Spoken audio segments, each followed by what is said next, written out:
आज मैं आपके लिए कच्चे कीमे के कबाब की रेसिपी लेकर आई हूँ।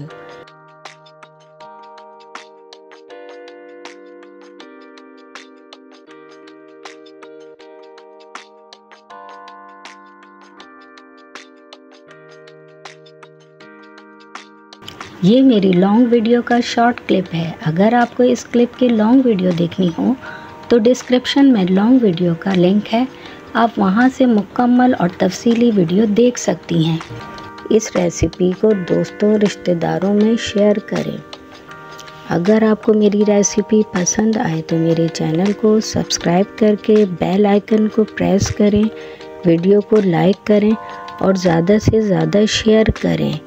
कच्चे कीमे के कबाब का फीडबैक देना ना भूलिएगा। यमी किचन विद इरम को इजाज़त दें। चलें अब हम मिलेंगे फिर अगली एक और नई रेसिपी के साथ। अल्लाह हाफिज़।